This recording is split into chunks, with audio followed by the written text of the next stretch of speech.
નડિયાદના ઉત્તર સંડાકમાં ઓમકારેશ્વર મહાદેવ મંદિરની શિખર પ્રતિષ્ઠા મહોત્સવ યોજાયો હતો। શ્રી ઓમકારેશ્વર મહાદેવનો હોમાત યજ્ઞનું ભવ્ય આયોજન પણ કરવામાં આવ્યું હતું।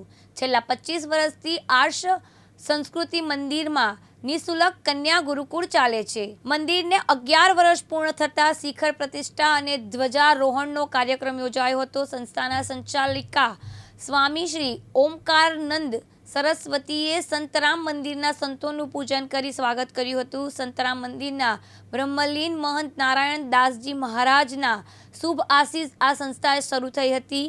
હાલમાં આદિવાસી વિસ્તારની 500થી વધારે દીકરીઓ આ સંસ્થામાં ભણીને પોતાનું ભવિષ્ય બનાવ્યું છે। આ સંસ્થામાં દીકરીઓને સનાતન ધર્મ અને સંસ્કૃતિનું જ્ઞાન આપવામાં આવે છે। અહીંયા આ સ્થાનની અંદર 25 વર્ષ થયા અને છેલ્લા 11 વર્ષથી ઓમકારેશ્વર મહાદેવની અહીંયા પ્રાણ પ્રતિષ્ઠા થઈ છે। એનો આજે 11મો વાર્ષિકોત્સવ હતો અને શિખર પ્રતિષ્ઠા મહોત્સવ હતો, જેમાં સંતરામ મંદિરના સંતો અને બધા ભક્તો અને વિદેશથી પણ આવેલા ભક્તો છે અને દાતાઓ પણ છે કે જેને આ સત્કાર્યની અંદર સહયોગ કરેલો છે। છેલ્લા 25 વર્ષ પૂરા કર્યા અને આ સંસ્થાઓ અહીંયા મને બ્રહ્મલીન નારાયણદાસ મહારાજે આ સ્થાન આપ્યું। અહીંયા આવ્યા પછી છેલ્લા 11 વર્ષથી જ આ સંસ્થાનું ડેવલપ થયું છે, જેમાં 18 વર્ષથી આદિવાસી વિસ્તારની 500 દીકરીઓ અહીંયા નિઃશુલ્ક ભણીને પોતાના ઘરે ગઈ છે અને હજુ પણ એ સંસ્થા ચાલુ છે, જેમાં એક દીકરી 12 વર્ષથી મારી સાથે છે કે જે એના આખા કુટુંબની અંદર એ ગ્રેજ્યુએટ થઈને અત્યારે માસ્ટર કરે છે સાયકોલોજીમાં અને આગળ પણ એનો અભ્યાસ ચાલુ છે। આજે આ વાર્ષિકોત્સવ નિમિત્ત એવું હતું કે ઓમકારેશ્વર મહાદેવ જ્યારે બાંધ્યું ત્યારે એક એવી દિવ્ય ઘટના બની છે। અહીંયા મંદિર કેવી રીતે બન્યું એની ઘટના કહું છું કે અહીંયા નાગ અને નાગણ રહેતા હતા આ સ્થાનની અંદર અને 17 વર્ષ પહેલાં એનો સંકેત હતો કે આ જ સ્થાન એમણે બતાવી દીધું। ત્યારે મને ખબર નથી કે અહીંયા શિવાલય બનશે અને એ સ્થાનમાં ભગવાન ભોળેનાથ ઓમકારેશ્વર મહાદેવ અહીંયા બેઠા છે અને એ જ સ્થાનની અંદર આ દીકરીઓ પણ સવાર સાંજ બેસીને ત્યાં નિયમિત પ્રાર્થના કરે છે।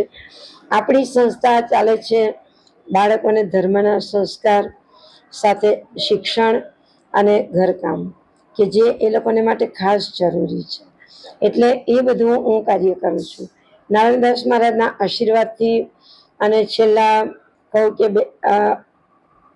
1993થી શ્રીમદ ભાગવત કથા, રામકથા, શિવકથા, પછી સંતરામ મહારાજની કથા કે જે 200 વર્ષના ઇતિહાસમાં લખવામાં અને ગાવામાં હું નિમિત્ત બની છું, તો એ પણ હું સત્કાર્ય કરું છું ને એના દ્વારા આ સંસ્થા વગર માંગે ચાલે છે।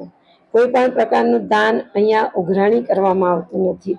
જેને જેને ખબર પડે છે પોતાના અંતરની ભગવાન પ્રેરણા આપે છે અને એ જ દાતાઓ દ્વારા આ સંસ્થા ચાલી રહી છે। એટલે હું માત્ર નિમિત્ત છું, હું મીડિયા છું, દાતાર દાન કરે છે, હું સત્કાર્યમાં ઉપયોગ કરું છું।